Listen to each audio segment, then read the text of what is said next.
গতকাল জাতীয় নাগরিক কমিটি অভিযোগ করেছে ছাত্র জনতার অভ্যুত্থানে নিহতদের নিয়ে রাজনীতি করা হচ্ছে।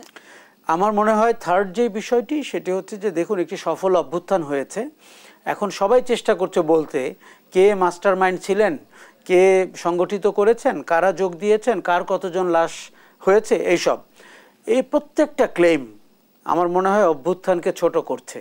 আপনি যখন দেখুন অভ্যুত্থানটি কি করে হয়েছে, আমরা সক্রিয়ভাবে ছিলাম, প্রত্যক্ষভাবে ছিলাম, আমরা দেখেছি কি করে কোটার সংস্কারের আন্দোলন সরকার পতনের আন্দোলনের রূপ নিল।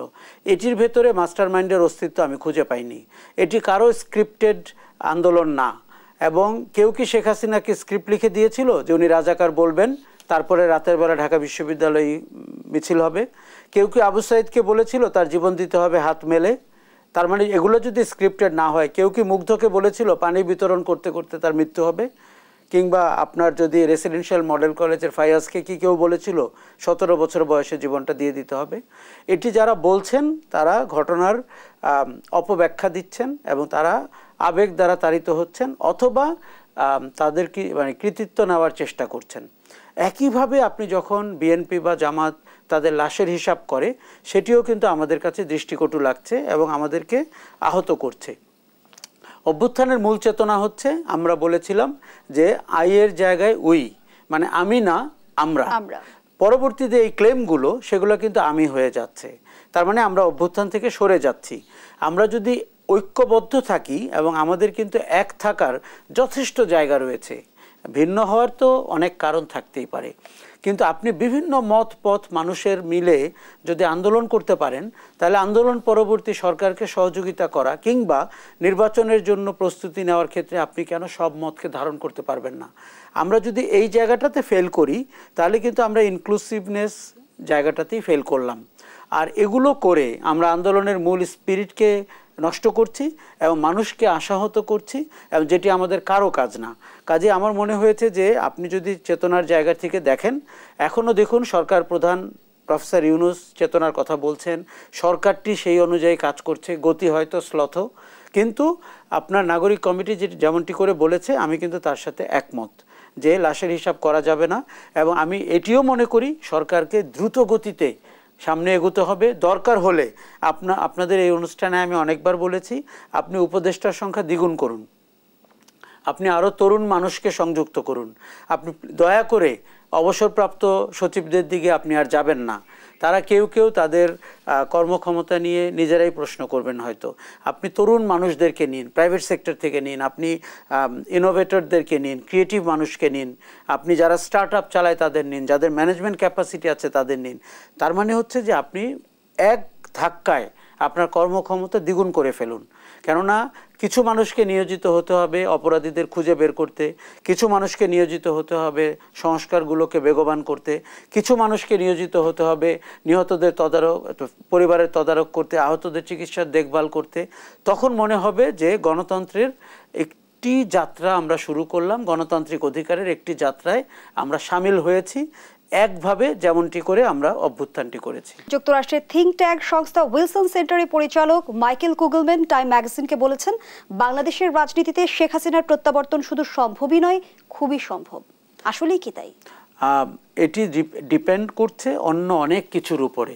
কীরকম? আপনি যদি দেখুন, আপনি যদি আপনার গন্তব্য ঠিক রাখেন এবং সেই গন্তব্যের জন্য প্রয়োজনীয় কাজগুলো সততার সাথে সাহসের সাথে করেন, তাহলে কিন্তু সেটি সম্ভব না। আমরা এখন সচিবালয়ে দুর্নীতির কথা শুনছি, 5 কোটি টাকা অনেক কম টাকা এরকম শুনছি। ডিসিদের পদায়ন নিয়ে ব্যাপক বাণিজ্য হয়েছে বলে আমরা কোনো একজন ব্যুরোক্রেটের ব্যাপারে শুনেছি।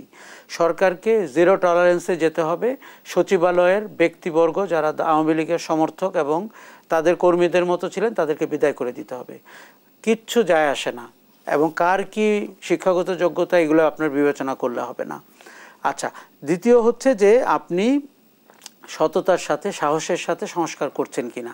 আপনি যদি সেটি করেন, আমি আওয়ামী লীগের প্রত্যাবর্তনের কোনো সম্ভাবনা দেখি না। কিন্তু আন্তর্জাতিক রাজনৈতিক বিশ্লেষকদের একাংশ বলছে যে বাংলাদেশের নেতৃত্ব শূন্যতাই আসলে শেখ হাসিনাকে ফিরে আসার সুযোগ তৈরি করে দেবে।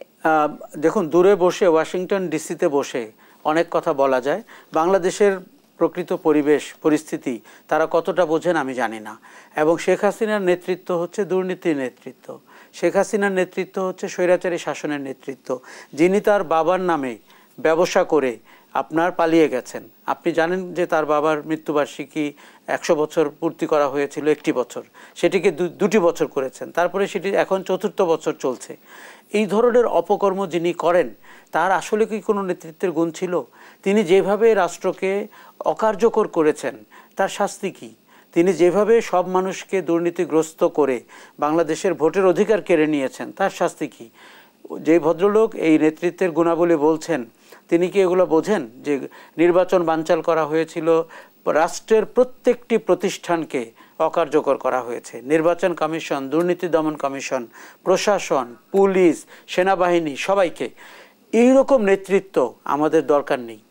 কিন্তু জনাব আশরাফ কাছে এমনটিও তো শোনা যায় যে ভারতের উচ্চ পর্যায়ে আওয়ামী লীগকে কিভাবে পুনর্বাসন করা যায় সে বিষয়ে বৈঠক হয়েছে। আমি আপনাকে একটু আগেই বলছিলাম উনি কেন ভারতে গেছেন।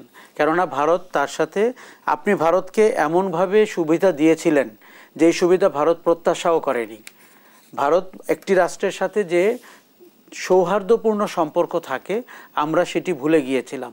আপনি জানেন যে ট্রান্সশিপমেন্ট দিয়েছি আমরা ভারতকে। আপনি কি জানেন আমরা কত রাজস্ব আয় করেছি? কেউ জানে না, এটি গোপন। ভারতের সাথে যে চুক্তিগুলো হয়েছে সেই চুক্তি বাংলাদেশের প্রত্যেকটি নাগরিকের জানার অধিকার রয়েছে। আমি চুক্তির কিছুটা ধারণা পেয়েছি নরেন্দ্র মোদীর টুইট থেকে। আমাদের প্রধানমন্ত্রী শেখ হাসিনা আমাদেরকে কিচ্ছু জানায়নি। শেষ সফরে উনি 17টা চুক্তি করেছেন। ওবায়দুল কাদের ব্যাখ্যা করেছেন এমওইউ কি আর চুক্তি কি। আজকে ওনার সাহস থাকলে বলুক তো এমওইউ কিংবা চুক্তি কি করেছেন ওনারা। তার মানে আপনি দেশ বিক্রি করেছেন, আপনি দেশের স্বার্থ বিক্রি করেছেন। দেখুন, আমি বাংলাদেশপন্থী রাজনীতিতে বিশ্বাস করি। আমি বাংলাদেশের দালাল বলে নিজেকে উপস্থাপন করতে পছন্দ করি। কেননা আমি এই দেশের অগ্রগতি হোক, মানুষের অগ্রগতি হোক এবং আমাদের যেন প্রত্যেকের জীবন সুন্দর হয় সেটি আমরা চাই। রাজনীতি সেটি ঠিক করতে পারে। ভারতের সাথে ভারতের সাথে আমাদের সম্পর্কে আমাদের যে জাতীয় ক্ষতি হয়েছে গত সরকারটিকে তার জবাব দিতে হবে। কাজে আমরা ওরকম কোনো শাসন চাই না, ওরকম কোনো নেতৃত্ব চাই না, ওরকম কোনো সরকার চাই না। ওই সরকারটিকে দেখে আপনার ঠিক করতে হবে আপনি কিরো করে ওই সরকারের বিকল্প ভিন্ন একটি সরকার দাঁড় করাবেন এবং যে সরকার আগামী বাংলাদেশ